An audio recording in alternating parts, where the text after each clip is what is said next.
Daniel, vamos abrir no capítulo 2. Eu já falei que era Daniel, não, né? Daniel, capítulo 2. Vamos ler alguns versículos de todo esse capítulo, mas vamos por partes. Vocês estão abrindo? Vai ser interessante se nós acompanharmos nessa noite.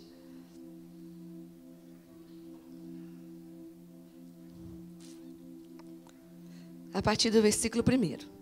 No segundo ano de seu governo, o rei Nabucodonosor teve sonhos que lhe perturbaram sobremaneira.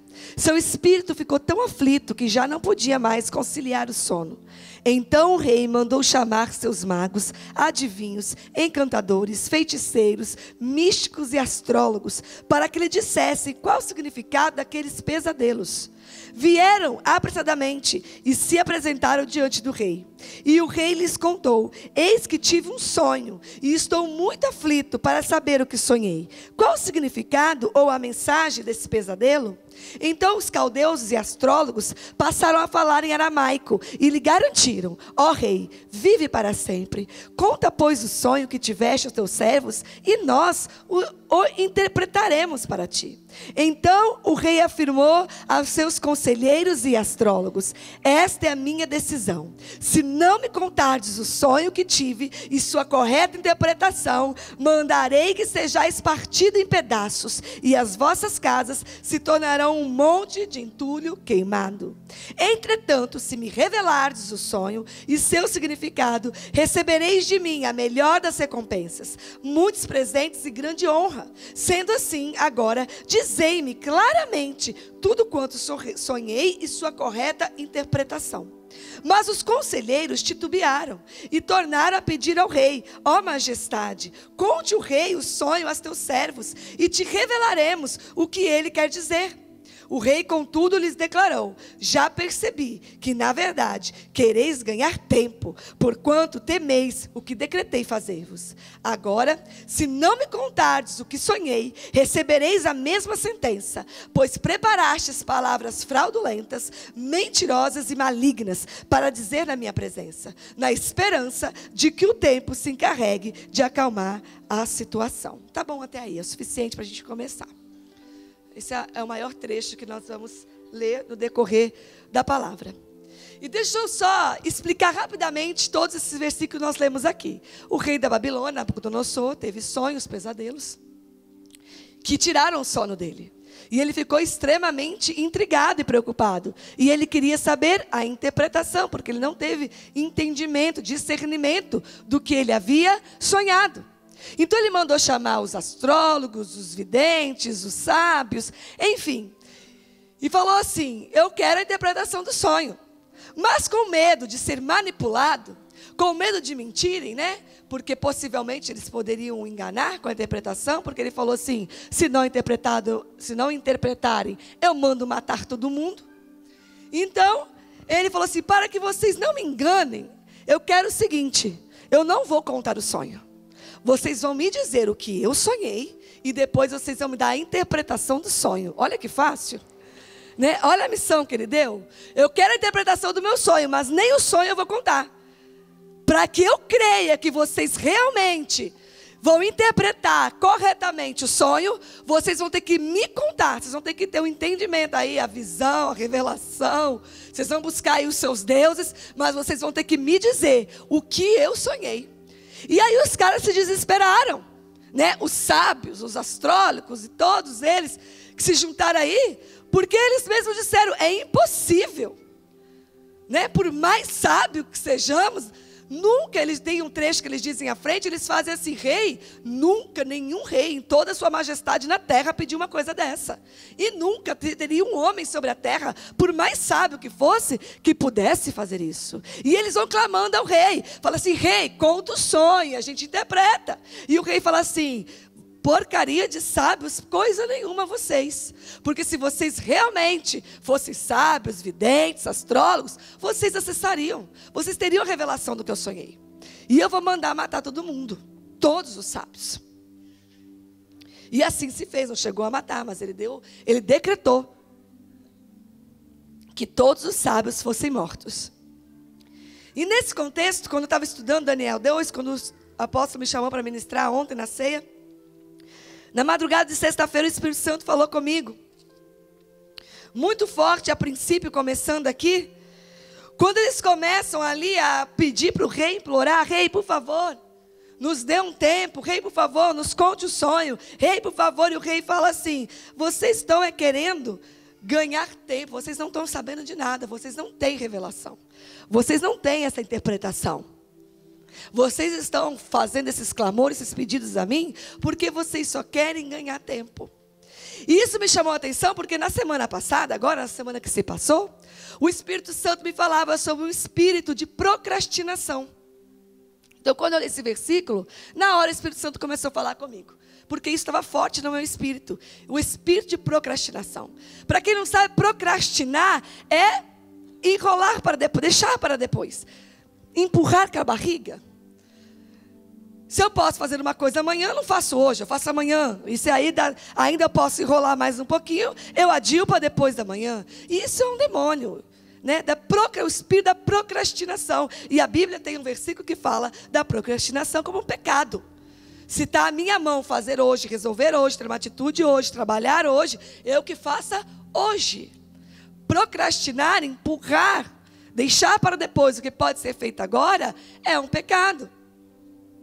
E aqui o rei fala, não usa essa palavra, mas ele fala assim, vocês estão só procrastinando algo, que vocês não têm a solução. E realmente era isso. E o Espírito Santo começou a falar comigo, que não adianta e não devemos e não podemos procrastinar o que precisa ser feito agora. O que precisa ser resolvido agora. O que precisa ser decidido agora. E eu quero dizer para vocês que eu na minha vida, em várias situações, e hoje especificamente nesse tempo, deixando claro que tem situações que transcendem a nossa capacidade de resolver hoje, como nós gostaríamos de resolver agora, né? Obviamente que tem coisas na vida que nós não podemos resolver, que transcendem nossas habilidades ou nossas condições de serem resolvidas no tempo que nós gostaríamos. E tem os processos, tem o tempo de Deus. Não é disso que o Espírito Santo está falando nessa noite. Nem tudo se resolve na hora e da forma que nós gostaríamos. Tem coisa que transcende, nós temos que saber esperar o tempo de Deus. O que o Espírito Santo está falando conosco é aquilo que está à nossa mão e nos cabe fazer. O que o Espírito Santo está falando conosco, e aqui o rei diz assim, vocês sabem que vão morrer, por isso vocês estão querendo ganhar tempo. E o Espírito Santo me diz, por que a gente procrastina? Por que a gente deixa para depois a morte do qual nós já participamos com Cristo? Por que nós relutamos tanto em participar da morte de Cristo na cruz? Por que aí nós seguimos escolhendo viver, como o apóstolo Cristiano acabou de dizer, no nosso braço e não na dependência do nosso Deus? Por que nós estamos procrastinando, só ganhando tempo, empurrando o tempo de decisões que nós precisamos tomar agora? Escolha morrer hoje. Escolhamos hoje. E eu sei que nessa noite eu falo para as pessoas que as decisões que estão sendo empurradas, que a decisão que está sendo deixada para depois, é a decisão por Cristo. Como às vezes nós relutamos em decidir por Cristo, por nos entregarmos a Ele, pensando no quê? Em abrir mão do quê? Em deixar de viver o quê? Preocupado com o quê? Em renunciar ao quê? Vivendo um caminho de morte e relutando para decidir pela vida. Pastora, mas eu não decidi por Cristo, mas eu não vivo uma vida de morte. Meu amado, com todo respeito, a Bíblia diz que o salário do pecado é a morte. Que não seja a morte física, mas que seja uma morte da alegria, da esperança, que seja uma morte do propósito, que seja uma morte das emoções, de uma vida plena, de uma saúde emocional, como eu já disse. Que sejam as mortes que forem, mas o salário do pecado é sempre morte. E por que lutamos tanto por decidir pela vida? E essa é uma noite de decidirmos definitivamente pela vida. Não é tempo mais de procrastinar. Está preocupado em abrir mão do quê? O que nós poderíamos ter na nossa vida antes de Cristo? Que se compare àquilo que Cristo tem para nós, que já está feito, que já está consumado na cruz. E o que o Espírito Santo fala conosco nessa noite é: hoje, perdoe o que tem que ser perdoado. Não é amanhã, é hoje. Perdão é algo que não podemos deixar para amanhã, é uma decisão. E como nossa vida, nossos sentimentos, nossa mente é amarrada e presa muitas vezes por falta de perdão. Hoje é o dia de liberar perdão. Entregue o que precisa ser entregue hoje. Renuncie ao pecado que você tem carregado por dias, por meses, por anos, hoje. Não procrastine mais. Decida o que precisa ser decidido hoje. Não é amanhã, é hoje. Não dê mais 24 horas para essa situação que só você pode decidir. Para essa decisão que só você pode tomar. O Espírito Santo está falando conosco e tendo carinho de repetir. Não é tempo de procrastinar. Isso é pecado. Aquilo que nos cabe fazer é para ser feito hoje.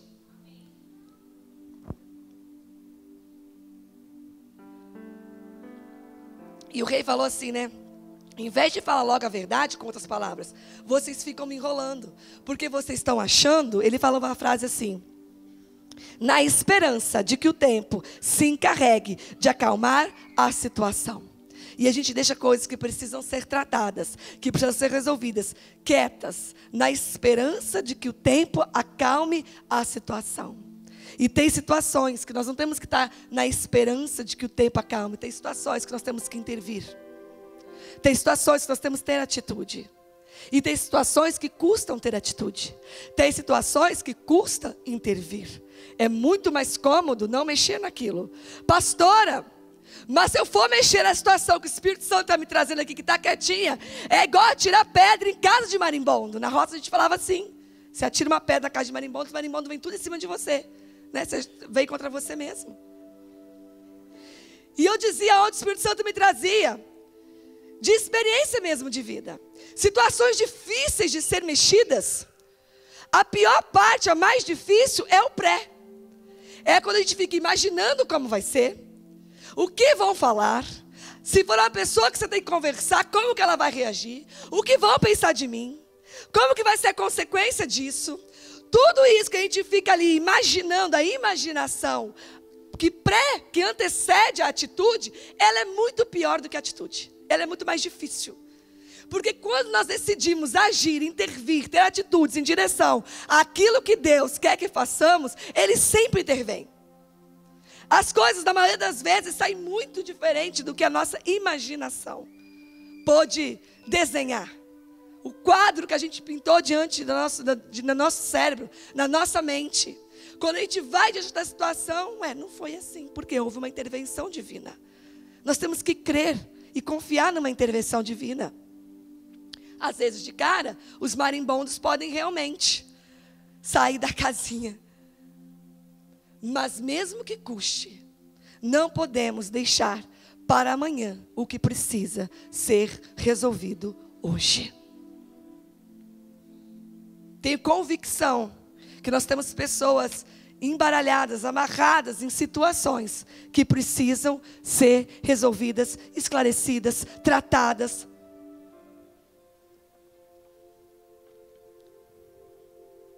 E essas situações, o tempo só piora as situações. O rei falou assim: estou querendo ganhar tempo, porque vocês acham que vai se resolver com o tempo, que vai acalmar com o tempo. Nada. Situações que precisam ser resolvidas e não são resolvidas, elas só pioram com o tempo. Já viu pessoa que esconde às vezes quem é o pai do filho? Nós no ministério participamos de histórias assim. As pessoas chegam com histórias de vida. E aí tem que trazer à luz, depois de 20 anos, 30 anos, situações do passado que podiam ter sido esclarecidas, tratadas. Agora não dá mais tempo. Agora alguém já morreu. Agora já fica difícil, porque lá no momento onde precisava ser tratado, trazido à tona, falado a verdade, não foi feito. o tempo não se encarrega de resolver a maioria das situações. O Senhor, sim, tem o seu tempo. Mas aquilo que nos cabe nos apresentar, nós precisamos nos apresentar. E como nós ficamos acuados. E como nós somos medrosos, né? Vamos falar aqui entre irmãos. E como a gente treme nas bases para enfrentar algumas coisas. Mas não é tempo disso. E nós sabemos, cada um de nós, o que o Espírito Santo está falando conosco. Mexer com algumas situações, tomar decisões e atitudes, nos posicionarmos, muitas vezes traz para nós muitos julgamentos. Posições que trazem julgamento. E eu vou deixa para frente, dar alguns exemplos que o Espírito Santo trouxe ontem, sobre a minha vida. E ainda, o Espírito Santo me trazia, que ainda temos aquelas situações, onde espera-se que nós tomamos uma atitude, e o Espírito está clara a óbvia atitude que tem que ser tomada, e nós não temos o quê? A liberação do Espírito Santo para tomar. Então, julgamento vem de qualquer jeito. Por que ela foi falar? Por que ele foi fazer? Ou por que não faz? Por que ficou quieto no momento que precisava ter reagido? Ser conduzida pelo Espírito Santo, muitas vezes, a maioria das vezes, vai gerar julgamento de um jeito ou de outro. Cabe a nós, e eu vou discorrer sobre isso, a precisão e a sabedoria de sermos precisos. O privilégio de ser preciso. Porque o Senhor não nos chamou para procrastinar e também muito não para precipitar. A palavra precipitar, a palavra por si só já se define, né? É se atirar de um lugar alto a baixo. Você coloca tudo em risco. Imagina se jogar de um precipício. Dali vem a palavra precipitação. Você coloca muitas coisas, até uma vida em risco, quando você se precipita. Não fomos chamados nem para procrastinar e nem para se precipitar. E ter atitudes precisas, guiadas pelo Espírito Santo, naquilo que não é o óbvio, que a maioria das pessoas fariam, espero que façamos, sempre vai trazer julgamento. Sempre. Ontem eu falava de quando nós esperávamos, eu, profeta Camila, pastora Luciana Gomes, Sheila, tantas pessoas, que esperamos tanto tempo no Senhor pelo nosso matrimônio. E no meu caso em particular, 10 anos, né? 10 anos esperando no Senhor o tempo de Deus, de trazer e de construir o matrimônio na minha vida. E nesses 10 anos, quantos julgamentos? Por quê? É óbvio que você pode tomar uma atitude. É óbvio que você pode sair e conhecer alguém. Né? É óbvio que você pode se manifestar. É óbvio que você pode, sei lá, passar o olho, se interessar por alguém e falar, vamos nesse. É tudo muito óbvio. Mas se tem uma coisa que Deus não é óbvio. E quando nós vamos na contramão do óbvio, muitas vezes, na maioria das vezes, nós não somos compreendidos e julgados. E quantas situações, e se tem uma coisa que Deus não é óbvio. E eu quero nessa noite trazer um alerta quanto ao óbvio. O óbvio é um perigo. Porque está tão óbvio que é de Deus. Né? Um rapaz está esperando há muito tempo uma esposa do Senhor. E aí aparece uma oportunidade de uma pessoa, a menina da igreja, interessada nele. É óbvio que é de Deus. Um pai de família há muito tempo desempregado. E aparece uma oportunidade de negócio. É tão óbvio que é de Deus. O óbvio é um lugar de um perigo para a precipitação. O óbvio é um precipício. Porque é tão óbvio que nos tira a questão peraí, eu sou filho de Deus, eu dependo de Deus e eu vou ouvi-lo nessa decisão. Por mais óbvio que pareça, não é porque é óbvio que Deus está nisso. Satanás também trabalha criando situações óbvias. Evidências claras de que aquilo é de Deus.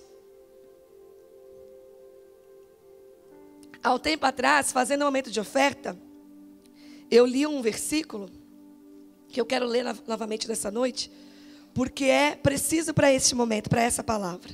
Eclesiastes 8, 5 e 6. E essa palavra tem falado muito comigo, ela é linda, diz assim: assim, quem sabe obedecer suas ordens não sofrerá punição alguma, porquanto o coração sábio compreenderá a melhor hora e a maneira certa de agir. Pois há uma hora certa e também uma atitude adequada para responder a cada situação da vida. Entretanto, o sofrimento sobre o ser humano o faz precipitar-se. Essa palavra é muito tremenda. O sofrimento faz o ser humano se precipitar. A Bíblia diz com toda clareza, uma atitude correta e um tempo, uma atitude adequada e um tempo correto para responder a cada situação da vida. E muitas vezes, e vou te dizer que provavelmente na maioria das vezes, a atitude correta, o tempo adequado, estão muito aquém daquilo que se pensa ser óbvio. As atitudes que o Senhor espera que nós tenhamos em cada situação da vida, não são óbvias à sociedade. Não são óbvias aos nossos familiares. À cultura que nós vivemos. Não é uma atitude óbvia, um jovem esperar 2, 3, 4, 5, 6, 7 anos. O tempo de Deus dá clareza contra o seu matrimônio. Não são coisas óbvias. Nós não fomos chamados a nos movermos por aquilo que é óbvio. Senão nós vamos, no deixa a vida me levar. Mas nós somos chamados por uma precisão e sabedoria no Espírito em tudo que fazemos. E que chave é responder de forma adequada a cada situação da vida. Que chave é responder de forma adequada a cada situação da vida. Meu amado, nessa noite, o Espírito Santo começa a palavra sendo muito pastor, nos ensinando um pouco mais de como nos movermos. Entenda o Espírito Santo dessa noite como um conselheiro. E ele te diz, olha, tem uma situação, tem uma maneira adequada, uma forma adequada, um tempo correto, para nós respondermos a cada situação da vida. E qual é a resposta que Deus espera de nós, nesse momento da nossa vida? No momento que você está vivendo, nas situações que você tem enfrentado, qual é a resposta correta que Deus espera de você? Qual é a resposta correta que Deus, adequada, essa é a palavra, adequada, o tempo correto, a resposta adequada, que o Espírito Santo espera de nós, para as situações que nós temos enfrentado e vivido. Ontem eu lembrei, enquanto eu pregava, eu vou repetir, uma história que eu vivi há muitos anos atrás. Muito óbvia. Vou tentar ser breve, quando nós chegamos aqui, em Taubaté, eu, a Cá, a Marisa, a profeta Camila, a Marisa que está em Natal. Com o ano que nós morávamos em Taubaté, nós viemos em 250 pessoas transferidas da fábrica, para a mesma fábrica em Taubaté.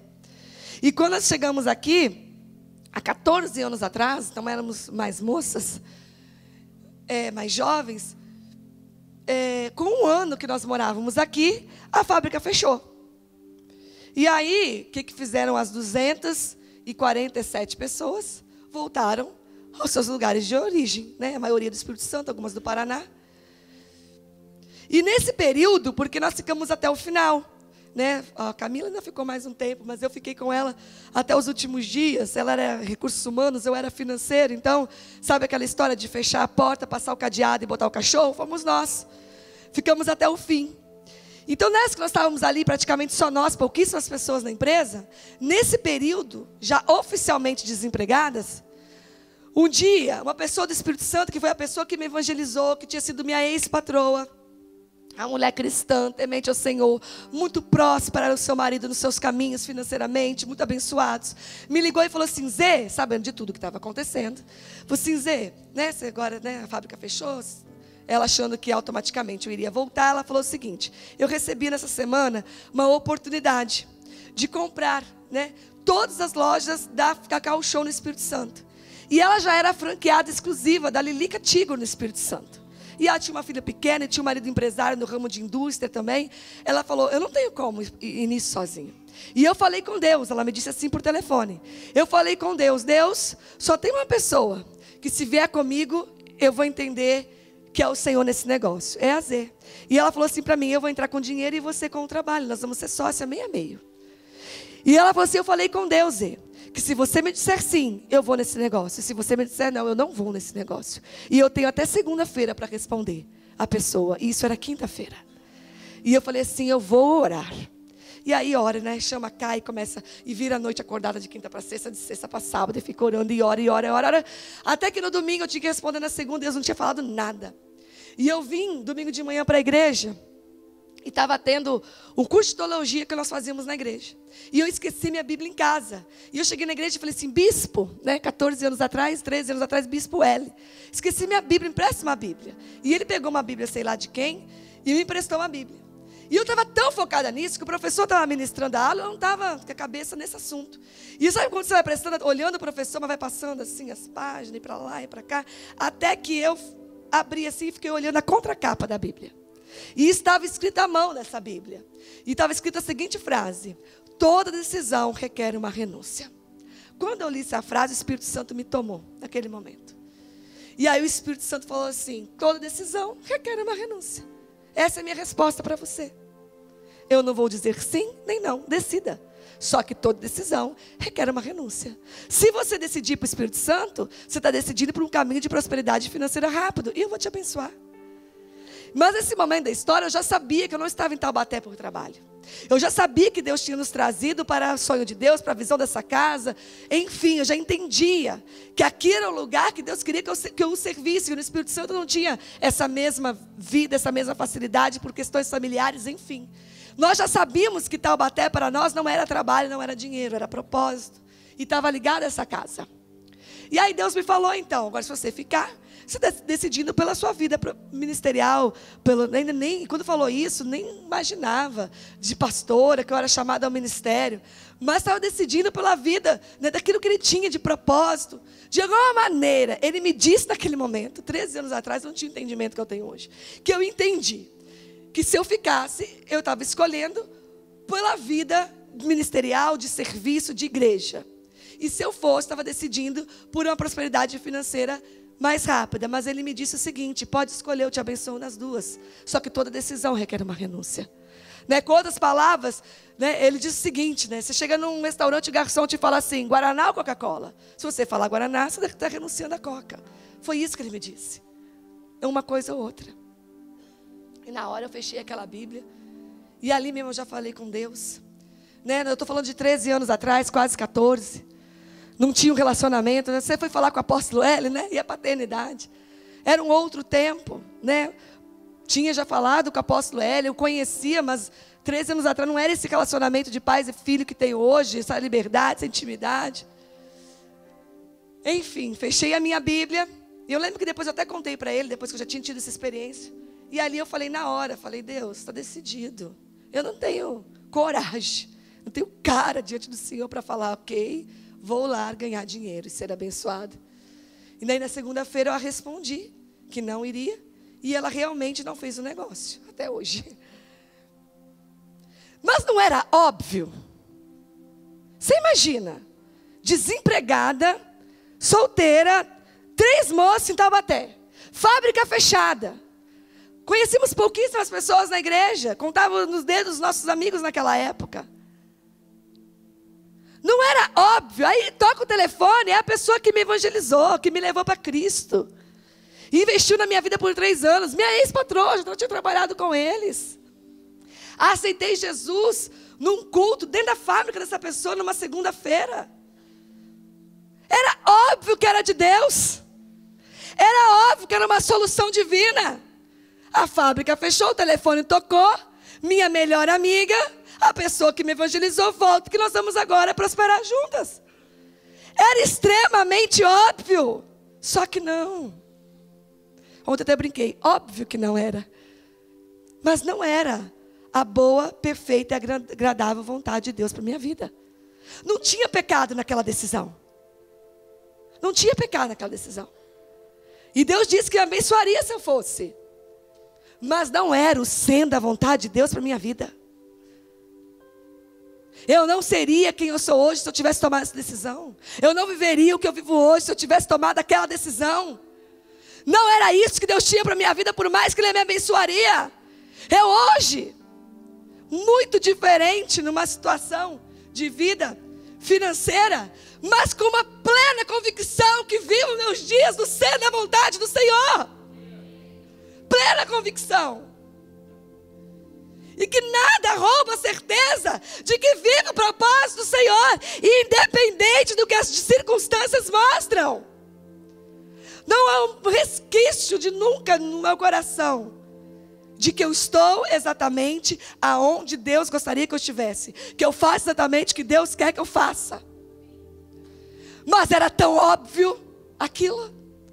Aquela porta aberta era tão óbvia. E o óbvio é um perigo. Repita assim comigo: nem procrastinar, nem se precipitar. Quantos jovens se jogando no precipício por não ter a paciência de esperar o tempo certo. Provérbios 16, 25. Esse versículo não teve ontem na palavra.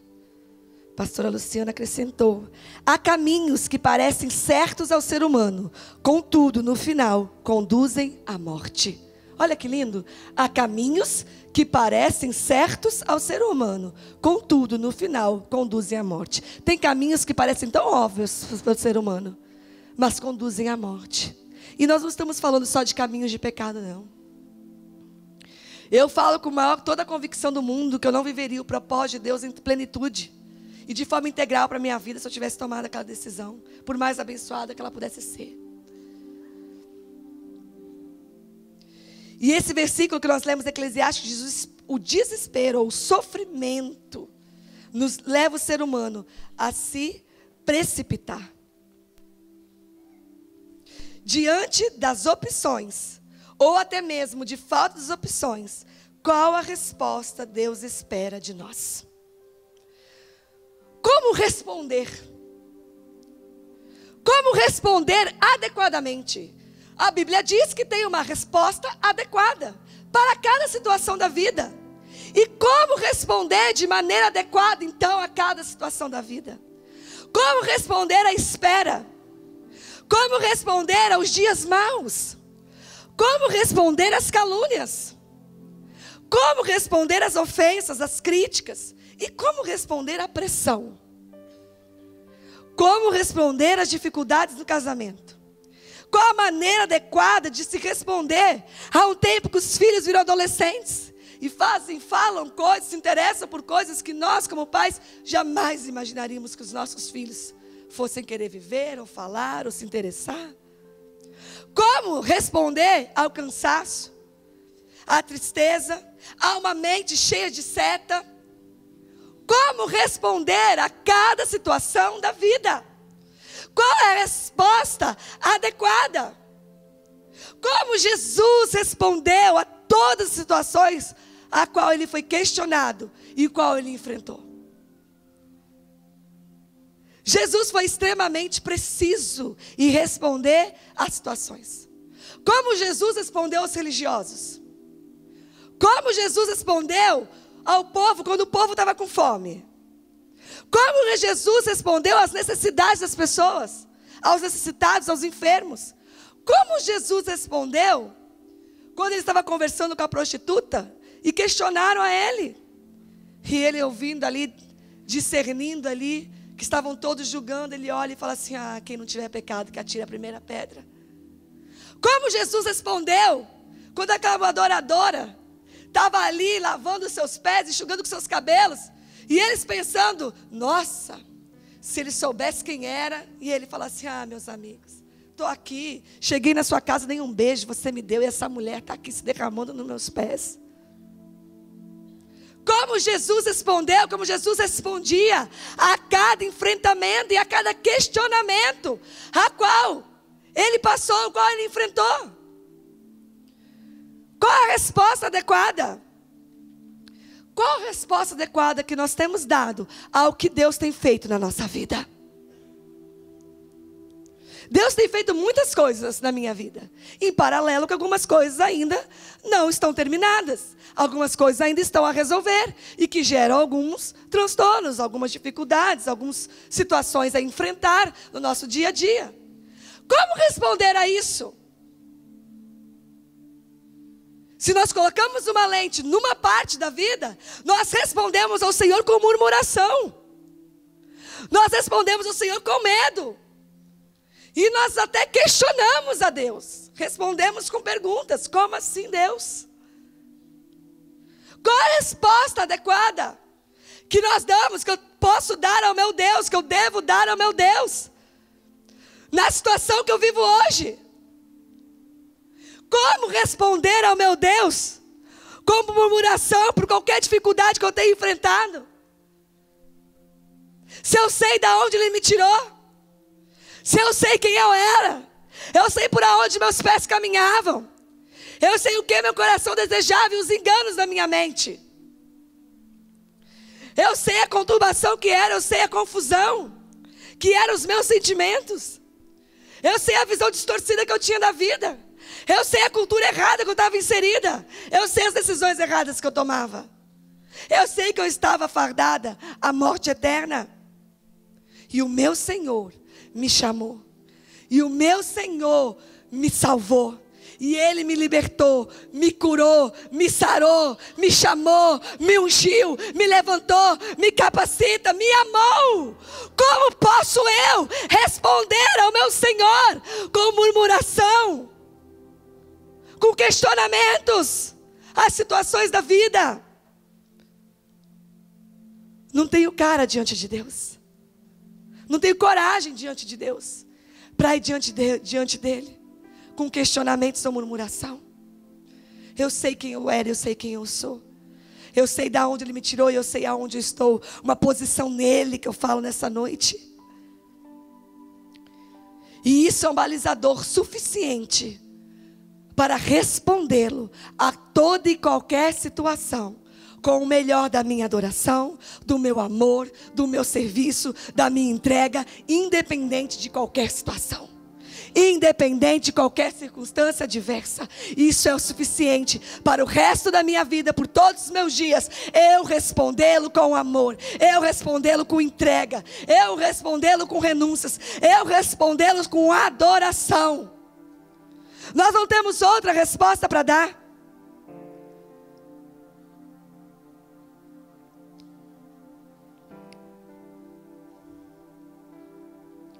Não responder adequadamente às situações, olha aqui para mim, é extremamente sério.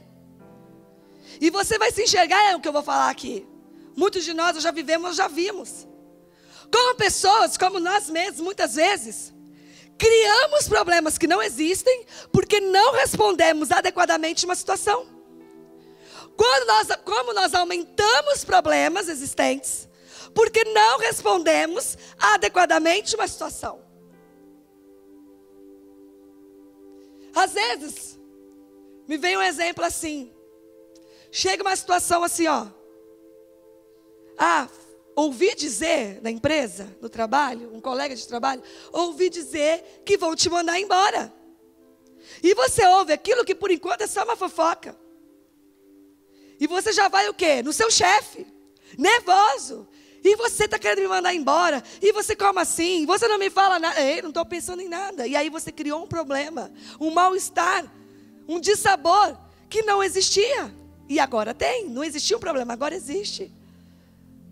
Alguém te disse que alguém falou de você, que alguém te caluniou, que alguém fofocou, que você disse, que você não disse. E você vai lá tirar satisfações. A sua resposta é ir lá ser truculento, brigar, querer saber. E ali não existia nada, era tudo uma mentira. E agora sim tem uma confusão que você mesmo fez. Como nós ampliamos os problemas, não respondendo adequadamente às situações da vida. A resposta certa, ela é uma solução.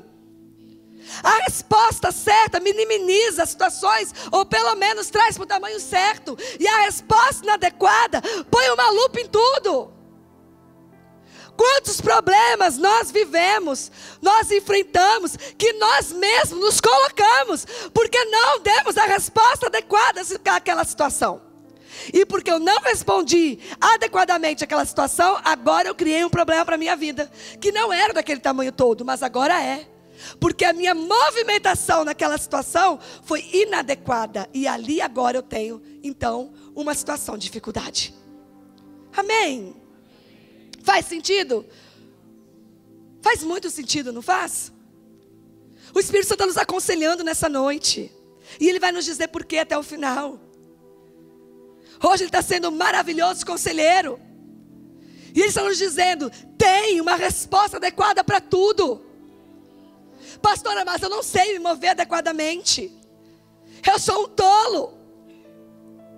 Ontem eu dizia, do quanto eu já fui, ainda sou, mas quanto eu já fui muito mais tola. Né? Até me lembrei de um tempo na minha vida que eu era extremamente tola. E quanta vergonha, quanto mico eu já paguei por ser tola. Então no trabalho, vou contar uma minha aí para você lembrar das suas. Muitas vezes no trabalho, eu vi uma situação que não estava da maneira que nos meus olhos deveria estar, da forma que eu falei para fazer, do jeito que eu tinha direcionado, e aquilo já, né, me irritava, eu já ficava nervosa, eu chegava já, e como assim? Por que isso está aqui? Eu falei, e por que você fez assim? Isso está errado, e agora faz assim, e papai, esbravejava. E a pessoa me ouvia calada, e ao final, depois que eu me debati ali, a pessoa olhava para mim e dizia, deixa eu te falar, o que você falou não estava certo. Então, é isso aqui, vou te mostrar. Então, foi feito assim, aconteceu isso. E aquilo estava certo, errado estava eu. Só que eu primeiro esbravejei para depois procurar saber, para depois entender. Tolice. Aí você é obrigado a olhar a pessoa e falar assim, me perdoa. Né? Desnecessário. Esbraveja primeiro e entende depois. Tolice. É não responder adequadamente.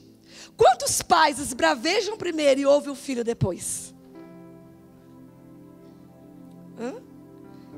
Primeiro eu fico bravo com a nota baixa, depois eu vou ouvir o coração do meu filho. Isso é tolice. Isso são respostas inadequadas. Esposas, que resposta nós estamos dando aos nossos maridos nos momentos de fragilidade e dificuldade deles? Como que nós estamos respondendo, maridos? As nossas esposas, nas situações que elas têm enfrentado no dia a dia. Qual a resposta que nós estamos dando, pai e mãe? A educação dos nossos filhos, as surpresas que nossos filhos nos fazem. Que nós programamos, fazemos, achando que vai sair de um jeito, e lá na frente, por um momento, a coisa parece estar desandando, está diferente do que nós sonhamos e planejamos. E aí, como que nós temos respondido? E aqui não é uma crítica. Aqui não é para você se autoflagelar. Aqui é o Espírito Santo te aconselhando e falando assim, tem uma maneira diferente de responder. Tem uma maneira diferente de se comportar nessas situações. Tem uma resposta muito mais excelente, muito mais adequada, que foge daquilo que é óbvio. Que foge daquilo que é óbvio. Situações que todo mundo espere, que você brigue, você fique nervoso. E você fica calmo. Situações que chegam aos nossos ouvidos, que é óbvio que você vai ficar magoado e você libera perdão. Situações que é óbvio que você tem que ir lá tirar satisfação, mas você escolhe esperar a justiça de Deus. E ao menos que seja perguntado, você fica posicionado no seu lugar. Completamente fora do óbvio. Que todo mundo faria de um jeito, mas o Espírito Santo não nos fez óbvios. E nos leva a uma resposta adequada, que contrapõe a tudo o que nos ensinaram, a tudo que as pessoas fazem. Eu lembrei ontem também de uma situação muito forte na minha vida. Quando essa fábrica fechou, olha o que é você sair do óbvio. E eu falo assim, com muita humildade, porque foi Deus mesmo. Porque nós éramos tão novas, tão imaturos. Eu olho para trás e falo assim, como era Deus? Porque nós não tínhamos sabedoria para isso. Quando a fábrica fechou, você imagina 250 pessoas desempregadas que haviam largado suas cidades. Muitos tinham vendido suas casas e comprado em Taubaté. Trouxeram suas famílias, sua maioria dos 250 homens. Né? Os filhos tinham sido transferidos de estado, se desvinculado dos laços familiares, aquela adaptação difícil, escola nova, frio em Taubaté, todo aquilo. Chegamos em julho, pegamos um inverno desse, vindo do calor, toda aquele coisa, pá, muda toda a vida, acreditando num sonho que vai ser bom, que é legal, uma nova oportunidade de vida, com um ano, porta fechada, todo mundo na rua, volta embora. O que aconteceu? Um esbravejamento geral. O povo chateado, magoado, nervoso. E, eu nem estou falando mal, mas você imagina os pais de família, o desespero, voltar para trás desempregado. Com a família, o caminhão de mudança. E muitas vezes a casa estava alugada, estava sendo vendida, sei lá. Foram situações muito difíceis mesmo. E foi muito difícil para a pessoa que teve que tomar essa decisão. E eu lembro até como se fosse hoje, de que ele foi nos contar, para todos os funcionários, o que iria acontecer. Nós fazíamos o culto lá de segunda-feira e o que foi pregar. Você viu esse momento, né? O Kiko pregou, o apóstolo Cristiano pregou e na sequência ele anunciou o fechamento da fábrica. E ali foi uma tristeza geral, e muita calúnia, e muita gente esbravejando, e muita gente brava e ameaçando, até de coisas muito ruins. E naquele contexto tinha um dia específico, eu lembro como se fosse hoje, que era o último dia que nós iríamos ver o dono principal, o pai, o fundador. Que só o filho ficaria aqui conosco nessa reta final. E nós conversamos à noite, eu, Caio e Marisa, a profeta Camila e a Marisa, e decidimos o seguinte: vai ser o último dia que nós vamos vê-lo. Vamos conversar com ele?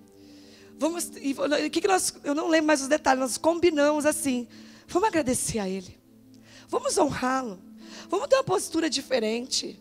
Ele já está sofrendo tanto, está adoecido com a situação, está todo mundo falando mal. Ele foi o mais acometido, ele não planejou isso, não era isso que ele queria. Eu falei, vamos ter misericórdia dele. E nós combinamos e assim fizemos. No meio da tarde, chamamos o pai e o filho, sentamos nós 5 numa roda de cadeiras. E nós falamos assim, fulano de tal, hoje é o último dia que nós vamos te ver. E nós queremos dizer o seguinte, que nós queremos honrar o Senhor. Que a gente sabe que o Senhor não queria isso. E fomos falando, nós queremos te agradecer por esse 1 ano. O Senhor cumpriu tudo o que prometeu. O Senhor é um homem de caráter, o Senhor é um homem de palavra, o Senhor é um homem trabalhador. O Senhor construiu tudo e vai continuar construindo. Nós cremos nisso. E fomos falando. E eu lembro que nós falamos uma frase assim, olha, nós falamos assim, mesmo sabendo, hoje, de tudo que iria acontecer, se eu soubesse disso lá no começo, eu te digo hoje, que eu faria tudo de novo. Nós viríamos de novo, enfrentaria tudo de novo, pelas pessoas que vocês são. E ele nessa hora chorou muito, porque você imagina, né, o que estava vivendo, e de repente aparece alguém para dizer assim, obrigada. E aí nessa conversa nós falamos também a ele o seguinte, olha, nós não vamos embora. Nós não tem mudança nossa para levar, nós vamos ficar em Taubaté. E eles ficaram assim, vocês não vão embora? Tipo, 3 meninas solteiras, jovens, nós não vamos embora. Nosso lugar é aqui. E aí, abraçamos, tal, dissemos tchau, ele pegou o carro e foi embora para o Paraná. No final do expediente, isso era meia da tarde, o filho nos chamou de volta. E falou assim, meninas, e ele falou assim, suas louquinhas, vocês vão ficar aqui, né? Vamos ficar. Ele falou assim, pai mandou dizer para vocês, que como vocês, na loucura de vocês, decidiram ficar aqui, ele vai pagar para vocês o primeiro ano de aluguel de vocês aqui, para vocês começarem a vida nessa cidade. E ele deixou 1 ano de aluguel pago para nós. Saímos do óbvio. Resposta adequada. Uma posição diferente. O que Jesus falaria para aquele homem? O que Jesus falaria para aquele homem naquele momento? Dar resposta adequada a cada situação da vida. Nós poderíamos ser mais umas entristecidas, mais umas chateadas. Só mais 3 na multidão de 250. Mas Deus nos tirou, pela sua misericórdia, do óbvio. E a resposta adequada trouxe bênção e favor de Deus para as nossas vidas. É uma chave nessa noite, igreja. Como nós temos respondido de forma tola às situações da vida. E como nós fazemos isso no piloto automático? A gente que aconselha, né? A gente vai ouvindo, a pessoa fala, aconteceu isso. Aí eu fui lá e falei com ele, você fica assim, meu Deus, né? Aí você vai com muito amor pontuando, peraí, vamos trazer. Você falou isso para o seu marido? Mas nessa circunstância que ele estava fazendo isso, né? E você vai tirando aquela pessoa, mudando o olhar. E como no dia a dia, no piloto automático, as nossas respostas são todas no óbvio e completamente inadequadas. No versículo 13, lá de Daniel 2, eu preciso avançar.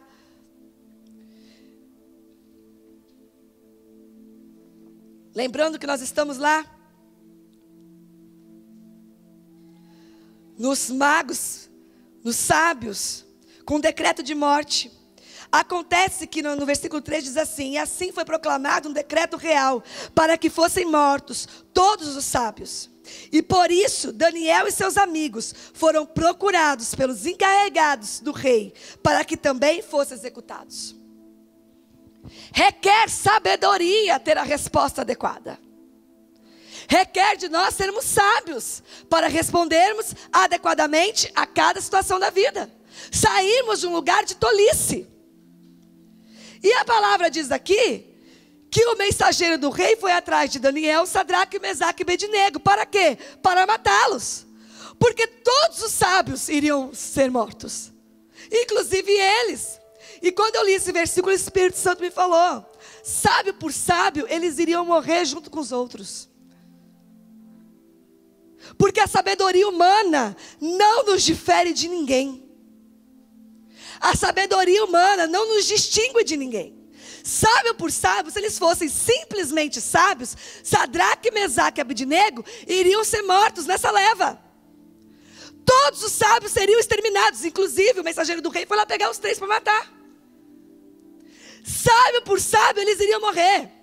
Se eles fossem só sábios, eles teriam morrido aqui. Porque a sabedoria humana não é capaz de nos distinguir de ninguém. Quanta sabedoria humana existe no mundo? Quantos sábios, até falava ontem, quantas pessoas, humanamente falando, são tão mais sábias do que eu? Né? Tem tantos conceitos para sabedoria. Eu gosto de falar, gosto do conceito que diz que sabedoria é conhecimento aplicado. Não é isso? O sábio é aquele que pegou o conhecimento, a filosofia, o entendimento e colocou em prática. Ele é experimentado. O sábio é a pessoa que está experimentada nas situações da vida. Experimentado na vida com Deus. É o conhecimento aplicado, mas nós vamos ir além disso. Mas sábio por sábio, aqui eles morreriam. E eu não estou aqui menosprezando a sabedoria humana. Eu não estou aqui menosprezando o conhecimento. A busca por conhecimento, não é isso. Mas isso não é suficiente para nos distinguir de ninguém. Isso não nos faz diferente de muitos, não de ninguém, mas de tantos e tantos e milhares de pessoas sábias que tem no mundo. Isso não é suficiente para nos separar e para nos distinguir, para fazer algum tipo de diferença. Até faz, até surpreende aí as pessoas, até arrasta a multidão de tolos, a sabedoria humana. Mas completamente limitada e insuficiente para cumprir o propósito de Deus. Vou repetir: sabedoria humana até arrasta multidões de tolos, mas completamente, extremamente limitada e insuficiente para que cumpramos o propósito de Deus nas nossas vidas. É importante conhecimento? É importante sabedoria humana? Até é. Mas é limitado e insuficiente. E aí quando o rei decreta e manda, inclusive, o seu mensageiro pegar Daniel para matar e os seus 3 amigos, a palavra diz, eu não vou ler para a gente ganhar tempo, que Daniel falou assim: fulano, esqueci o nome dele aqui, o mensageiro do rei, não é importante, mas só para Arioque. Falou assim: Arioque, deixa eu te falar uma coisa, eu não tive oportunidade diante do rei. Me conta essa história, por que eu vou morrer? E o cara explica: olha, o rei teve um sonho, um monte de pesadelo, está desesperado e não teve sábio nenhum que interpretasse. Ele fala: eu não tive oportunidade. E ele fala assim: me dá um tempo. E me dá um tempo, não me leva hoje não. Me dá um tempo para que eu possa buscar no meu Deus. E eu vou dar, ele afirma, eu vou dar essa interpretação. E aí o cara fala, ó, não é só interpretação não, você tem que saber o que sonhou. E ele fala, ok. E Daniel então vai e chama Sadraque, Mesaque e Abednego e conta toda a história. Nós vamos morrer os 4, se eu não tiver essa revelação do Senhor. E fala assim, vai orar vocês 3 e eu vou buscar a Deus. E diz a palavra que na mesma noite, em sonho, Deus revelou tudo a Daniel. O que tinha sido o sonho e a interpretação do sonho. E Daniel fica tão feliz que antes de chamar o cara para falar assim, olha, eu tenho a interpretação, me leva no rei. Antes disso, ele vai louvar a Deus. E ele diz assim, no versículo 21, ele já está orando aí, agradecendo a Deus. Ele fala assim, ele muda as épocas. Isso aí, esses versículos, é o próprio Daniel orando. Ele está agradecendo a Deus, ele fala assim, Senhor, muda as épocas e estações, destrona reis e os estabelece, dá sabedoria aos verdadeiros sábios e entendimento aos que buscam discernir e conhecer. Senhor, o Senhor faz o que o Senhor quiser com quem o Senhor quer. O Senhor muda tempo e estações, estava marcado para eu morrer, o Senhor muda tudo. O Senhor é que estabelece reis, o Senhor também destrona quem o Senhor quer destronar e estabelece quem o Senhor quer estabelecer. E o Senhor é quem dá sabedoria ao sábio, porque todos os sábios da terra não tinham tido aquela interpretação. Mas Deus escolheu, deu a Daniel, o nosso Deus, o Deus verdadeiro, deu-se a conhecer e a revelar a Daniel aquele sonho. Ele fala assim, o Senhor dá sabedoria aos verdadeiros sábios, aqueles que buscam conhecer e discernir. Verdadeiros sábios. Porque era um bando de enganadores. Mas aos verdadeiros sábios, ao homem que temia o Senhor deu sabedoria a este verdadeiro sábio. E aí na sequência do texto, ele vai agradecendo, no versículo 23, ele fala assim, eu te agradeço e te louvo, olha lá, Deus dos meus pais, tu me concedeste sabedoria e poder, e me revelaste o que te pedimos. Revelaste-nos o preocupante sonho do rei.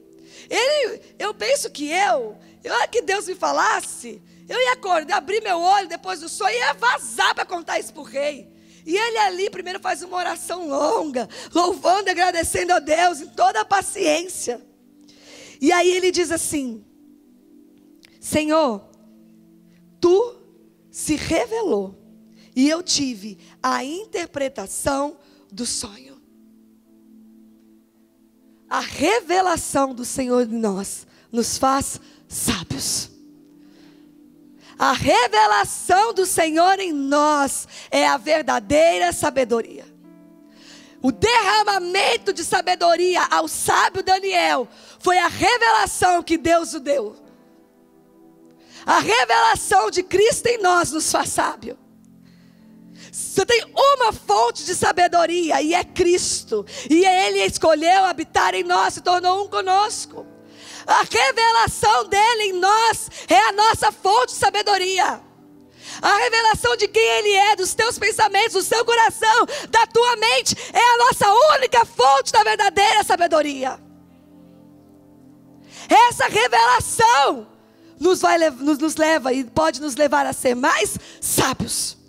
Ele já habita em nós, a sabedoria já está em nós, nós precisamos acessar isso. Nós precisamos acessar isso, que já está. Não tem outro caminho, nós precisamos ler livros, estudar, precisamos nos aperfeiçoar, precisamos sim.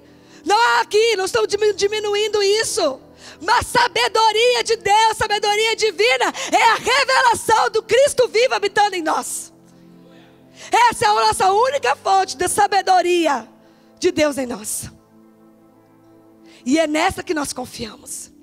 Nós buscamos sim nos aperfeiçoar, nós buscamos sim conhecimentos humanos, mas a nossa confiança está na mente de Cristo, que se tornou um com a nossa mente. A nossa confiança está no Espírito Santo que habita em nós e nos conduz de todas as coisas. A nossa confiança está na voz do Espírito Santo, disponível a nós, aqui na nossa mente, em todo o tempo, confiando e crendo que Ele conduz, que Ele fala, que Ele orienta. Pastora, mas eu não sei nem discernir essa voz. Ok, você tem uma igreja paterna, você tem ministros, você tem auxílio para isso, para amadurecer nisso, para te ajudar nas decisões. Você não sabe como se posicionar, como responder. Nós estamos aqui para isso, para te ajudar nesse amadurecimento, para te ajudar com as respostas que você tem que dar na vida. Mas fato é que a fonte de sabedoria se chama Cristo Jesus. Essa revelação do Cristo em nós nos faz sábios, os verdadeiros sábios que Daniel cita. E isso já está em nós. É mais do que estar disponível, isso já está.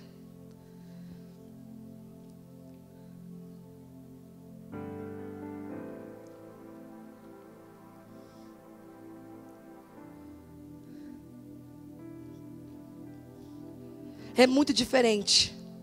É muito diferente de ser uma pessoa com comportamentos assertivos. Claro que isso também, um sábio tem comportamentos assertivos. É muito diferente de ser uma pessoa adequada, né? Eu sei formatada, eu sei muito bem ir adiante de uma pessoa e sei falar bem em português, é muito diferente. Porque vai na contramão dos protocolos muitas vezes. Vai na contramão daquilo que é óbvio que qualquer um poderia fazer. Essa revelação do Cristo em nós é o que Cristo, é a forma que Jesus caminhava. Ele foi perguntado de quem ele era, e ele respondeu: quem que vocês acham que eu sou? E ele responde o livro de João o tempo todo: eu sou um com o Pai. E o que você veio fazer?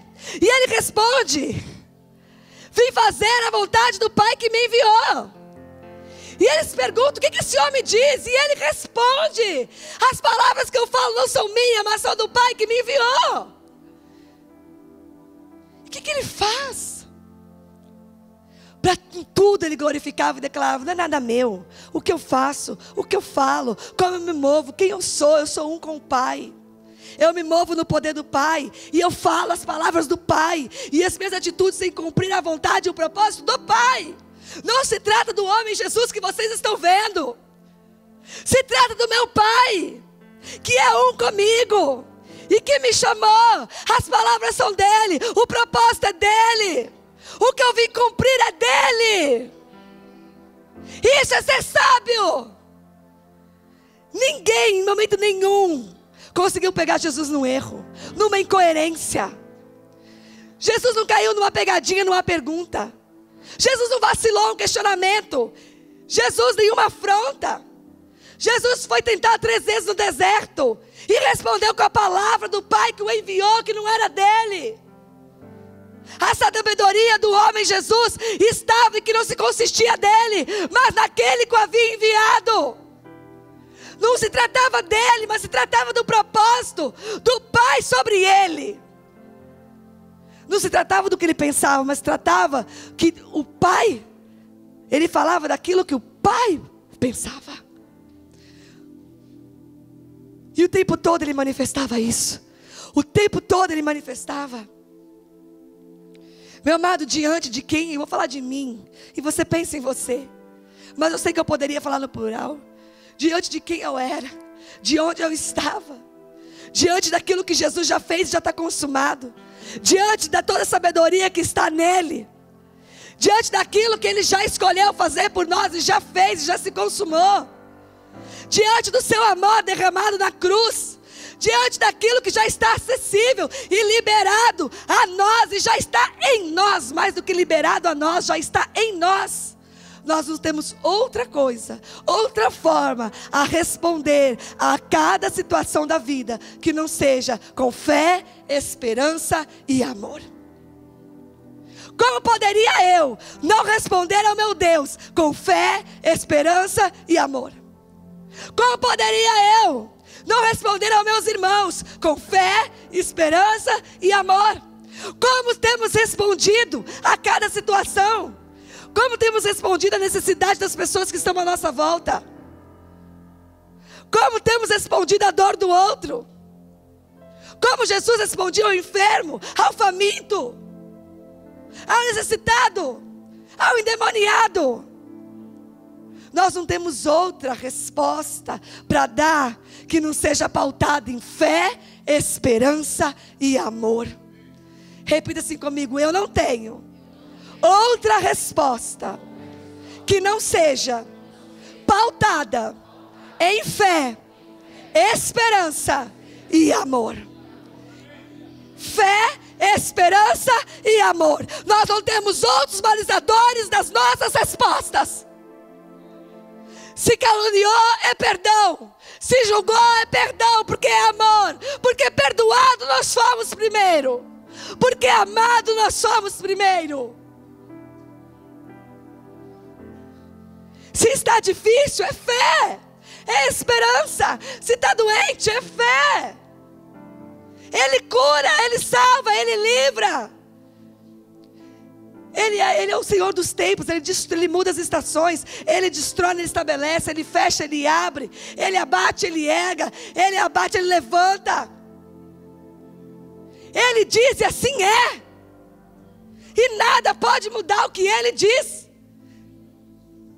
É inabalável, imutável. Nós não temos outra opção na vida. Você até tem, mas nós temos que escolher não ter. Diante de Deus nós não temos outra opção a não ser responder com fé, esperança e amor. Estou esperando, jovens, há muito tempo, né? Há meses, olha quanto tempo. O meu cônjuge, o meu casamento no Senhor, responder com fé. Sabedoria para responder em obediência. Obediência, sabedoria. O sábio é obediente. A sabedoria de Jesus o levou à morte, morte de cruz. Foi obediente até o fim. O sábio obedece porque a obediência protege, guarda, preserva, mantém o propósito. Tudo isso a obediência faz conosco. Obedecer em sabedoria, não por conveniência. Aqui me interessa o conselho da apóstola Leila. Nessa área não me interessa o conselho da apóstola Leila. Isso é tolice, isso é enganar a si mesmo. Não é enganar o ministro, muito menos a Deus. A sabedoria de Jesus, o viver não por Ele, mas por propósito do Pai que o enviou, o levou a uma obediência extrema. O sábio é obediente. Basta ter um pouco de sabedoria do Senhor para escolher obedecer. Tolice é a desobediência. Tolice é escolher o pecado e a desobediência. Nós não temos outro caminho, eu vou repetir para que isso fique guardado no nosso espírito, a não ser responder com fé, esperança e amor. Aí eu posso me perguntar: Zelinda, a forma que eu estou respondendo essa situação manifesta fé, manifesta esperança e manifesta amor? A forma que eu respondi àquela pessoa manifesta fé, manifesta esperança, manifesta amor? Porque o amor também é correção. O amor também é ajuste de rota. O amor também é ensinar caminhos. O amor também é dizer: aqui está errado, com amor. É fácil sabermos se nós estamos manifestando a Cristo.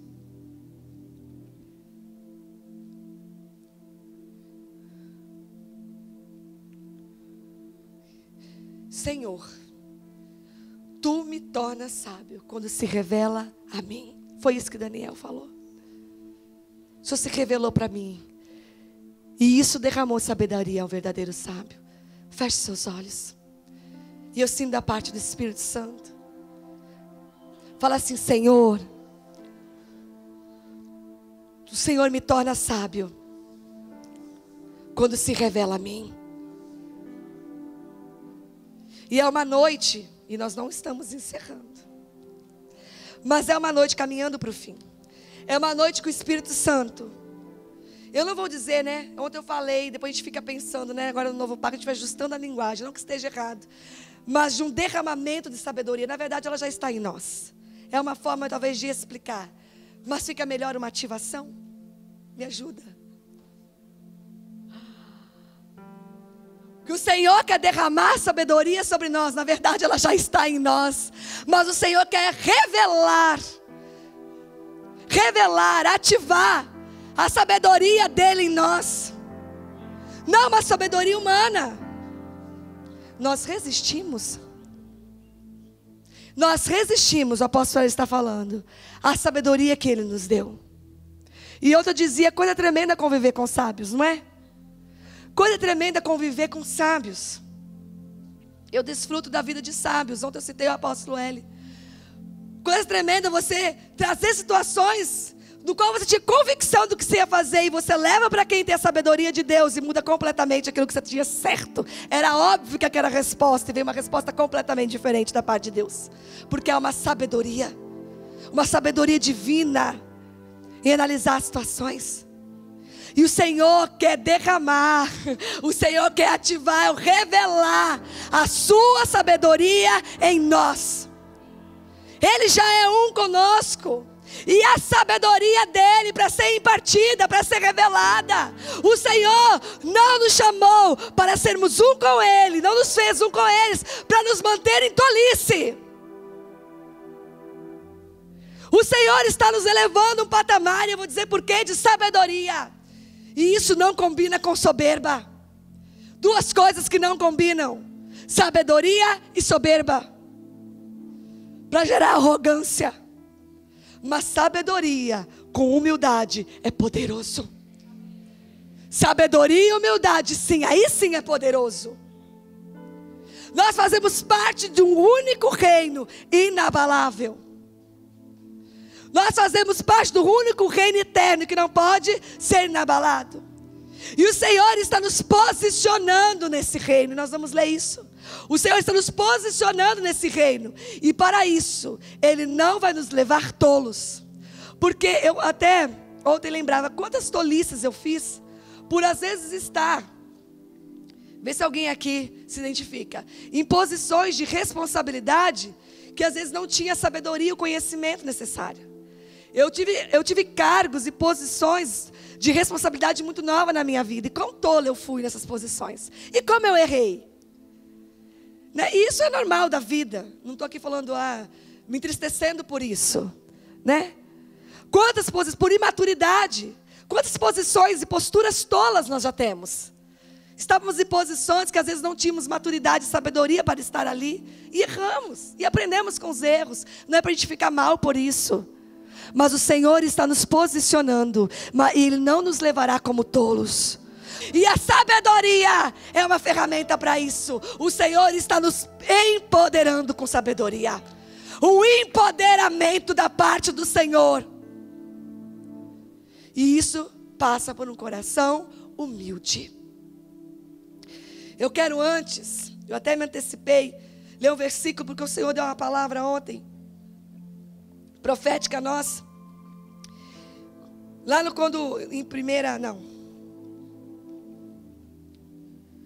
não notei o versículo 29. Ele disse assim, ele vai diante do rei. E nós vamos voltar nisso. Ele vai diante do rei para falar: rei, eis aqui o teu sonho e eis aqui a interpretação. E aí o rei diz assim, ele fala assim: rei, quando você estava repousando em tua cama, começaste a meditar sobre o futuro. Ele contou até o que o rei fez antes de dormir, acordado ainda. Então, aquele que revela os mistérios te mostrou tudo quanto ocorrerá nos tempos vindouros. Ele falou: rei, você foi dormir, só que você, antes de pegar no sono, você começou a pegar você começou a pensar no futuro. Aí você dormiu e o Senhor te respondeu. Ele te mostrou o futuro em sonho. E quando eu li, ele fala assim, te mostrou os tempos vindouros. E quando eu li esse versículo, o Espírito Santo me falou assim, eu vou explicar o que Deus está falando. E Deus diz assim: nesses dias, vou revelar um pouco mais acerca do futuro a vocês. O que ocorrerá nos tempos vindouros.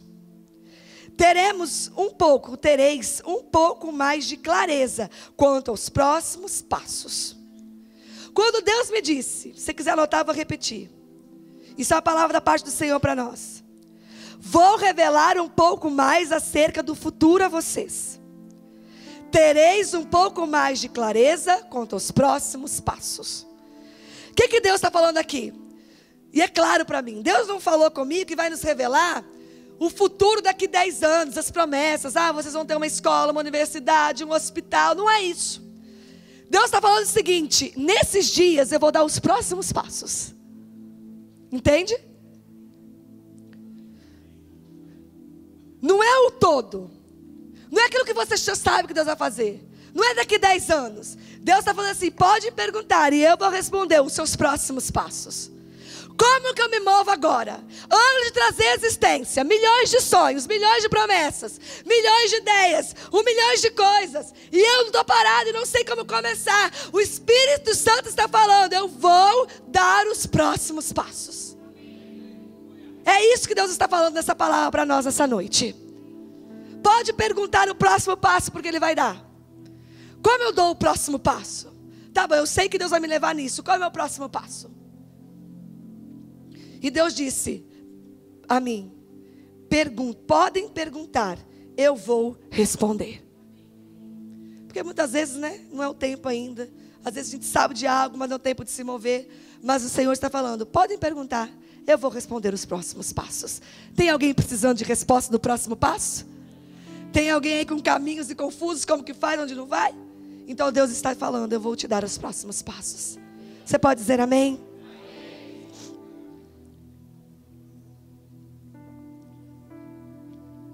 E aí, gente, nós não vamos ler. Daniel descreveu em detalhes todo o sonho do rei. E interpretou o sonho. O rei se jogou em chão, rosto em terra. Não tinha dúvida que era Deus, que era claro que Daniel era um homem de Deus e que Deus havia falado com ele, honrou Daniel, enfim. Só que nessa interpretação, vamos no versículo 44. Vamos ler só 44 e 45 de toda essa interpretação. E aqui a gente termina. No entanto, na época do governo desses reis, Elá, o Deus dos céus, estabelecerá um novo reino, que nunca será destruído, e que também não será dominado por nenhum outro povo. A soberania desse reino jamais será transferida a nenhum outro povo.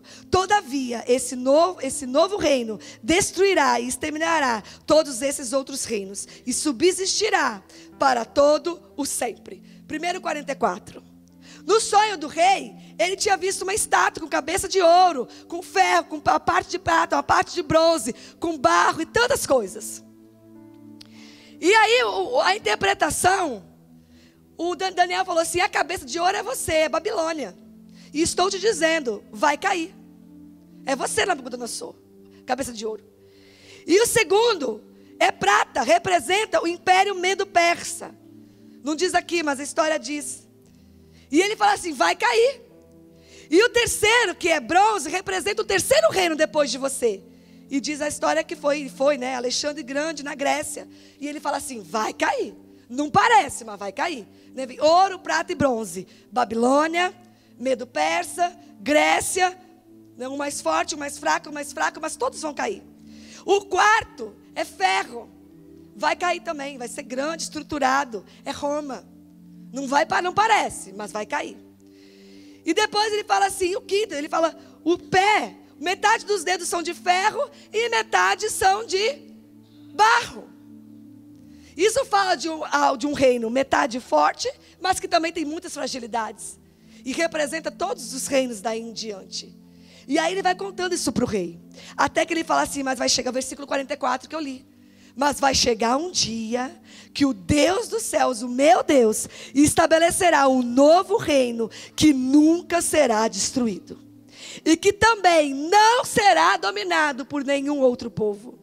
A soberania, ouça isso, a soberania desse reino jamais será transferida a nenhum outro povo. Vai cair você, vai cair a Grécia, vai cair Roma, vai cair a Pérsia, vai cair reino após reino. Mas um dia, o meu Deus vai levantar um reino inabalável. E esse reino, a soberania dele será tal que nenhum outro povo terá. E esse reino subsistirá para sempre. E aí ele continua no 45. Portanto, esse é o significado da visão da pedra, tinha uma pedra na visão, no sonho, que se soltou de uma montanha. Ela caiu, essa pedra, sem o auxílio de mão. Pedra que, mediante um só golpe, fez em pedaços o ferro, o bronze, o barro, a prata e o ouro. Deste modo, Elá, o Deus poderoso, mostrou ao rei o que acontecerá no futuro. E tem mais, rei. Sabe a pedra que tem no seu sonho? Ela cai sem a ajuda de mãos. Qual foi a pedra que destronou todos esses reinos sem interferência nenhuma de mão humana? A palavra tem dois tipos de pedra na Bíblia. Eu até anotei que é...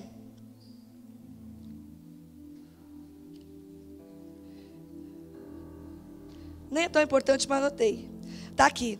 Que é Eben, que é para louças, pedras tralhadas, vasilhas de pedra. E Tissur, que é rocha.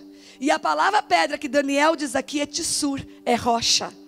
Vai chegar um dia, sabe, todos esses reinos, simbolizados pela força do ouro, simbolizado pela força da prata, do bronze, do ferro, do barro. Sabe, um dia, uma pedra, uma rocha, vai dar com um só golpe, que não será necessário nenhuma intervenção humana, e destronará e destruirá a todos. Você pode dizer amém? Amém. É isso o que acontecerá. E nós temos o privilégio de viver num tempo onde isso já se fez, onde isso já aconteceu. Nós fazemos parte desse reino que nunca será subsistido, e a soberania jamais transferido a outro povo. Não tem soberania sem sabedoria. O ferro, o bronze, a prata falam de um poder das riquezas. O aço ali, o ferro, quer dizer, a prata, o bronze, o ouro, fala dos reinos que têm poder por riqueza. O barro fala do poder, fala do homem, do humanismo, do racionalismo, do intelectualismo. O ferro fala de estruturas, de poder por grandes estruturas. Nós poderíamos aqui falar de tantas coisas. Mas um dia vai ter uma rocha, só uma rocha, que com um golpe só vai destruir todos esses poderes. Um dia, uma rocha, num só golpe, acaba com o poder do humanismo, acaba com o poder das riquezas, destrói o poder das estruturas, e num só golpe, ele vai levantar um reino que nunca mais vai ser abalado. Daniel revelou tudo isso a Nabucodonosor, com esse nível de clareza do que iria acontecer e que nós já desfrutamos. Isso já é a nossa realidade. E nós insistimos em viver como tolos. A soberania que esse reino terá, num povo, será transferido a nenhum outro povo. E nós não estamos falando nessa noite do Deus somente de Daniel. Nós estamos falando do nosso Deus, que destronou todos esses reinos. Nós não fazemos parte de uma igreja forte por riquezas, que se fortalece mostrando templos e riquezas. Nós não fazemos parte de uma igreja, de uma casa, que se vê forte por construção, por ferro. A nossa força não está nesse templo. A nossa força não está em riquezas humanas. A nossa força não está na inteligência, no racionalismo, humanismo, no nosso intelecto. Nós fazemos parte de uma casa que foi formada, findada na rocha, que Cristo é o centro, e que destronou todas essas coisas. E que destronou todas essas coisas. E quantas vezes essas coisas estão sentadas no trono do nosso coração? Quantas vezes nós damos poder nisso? Quantas vezes nós damos força nessas coisas? Quando tudo isso já foi destronados por Deus. Meu amado, você se sente pequeno porque não tem dinheiro. Você se sente desempoderado, enfraquecido, fragilizado, porque você não tem dinheiro. Esses reinos já foram subidos, já caíram. O Senhor já estabeleceu um reino inabalável, que se sobrepõe a tudo isso. Isso são ferramentas, mas isso não é empoderamento. Quantas vezes nós nos sentimos fracos e frágeis? O Senhor nessa noite está nos mostrando aonde está o verdadeiro empoderamento, e está na sabedoria. A sabedoria leva as finanças. Sabedoria leva às finanças. Sabedoria leva aos lugares corretos. Deus, meus amados, vamos fazer uma leitura do que Deus está fazendo neste lugar. Olha o instrumento de justiça. Vê o que Deus está falando. Olha as conexões que Deus está fazendo. Vamos abrir nossos olhos e ver o movimento de Deus. É nítido e óbvio que Deus vai mandar nos chamar e nos posicionar. Essa revelação, esse entendimento de 7 montes, de áreas de governo, de sermos instrumentos de justiça, de ser chamados para reinar e governar, de nos posicionar, de até terra de adoradores. Isso tudo vai requerer de nós posições. Isso tudo vai nos mudar de posição. E nós vamos ser posicionados, mas em sabedoria. Nós vamos ser posicionados, mas como sábios. Há um empoderamento da parte do Senhor sobre a tua igreja nessa noite. Isso é muito sério. Há um empoderamento da parte do Senhor sobre a tua igreja nessa noite. E essa arma de poder, essa arma de guerra, esse instrumento, essa ferramenta de capacitação se chama sabedoria divina. Seremos conhecidos como homens e mulheres sábios. Seremos conhecidos como mulheres sábias, maridos sábios, jovens sábios, adolescentes sábios. Eu estou liberando isso no espírito, nos seus contextos, nas questões da sua idade. Mas olharão e falam: nossa, eles são diferentes. Tem as suas questões da idade, mas não são comuns. Crianças sábias. Quantas crianças sábias? Quantos adolescentes sábios eu convivo, eu vejo, não vou citar nomes, como se movem, como se movimentam, como respondem às coisas. Quanta sabedoria nos adolescentes e nas crianças neste lugar. Líderes sábios, professores sábios, autoridades sábias, governantes sábios, pessoas que não serão destronadas por tolice. Quantas pessoas destronadas por tolice? Quantas pessoas que chegam a um local de uma posição que é da parte de Deus, mas a tolice a derruba. Não há ferro, prata, bronze e ouro que não caia. Mas o Senhor nos posicionará habilitados, capacitados, estudados, mas sobremaneira sábios. Coloque-se de pé.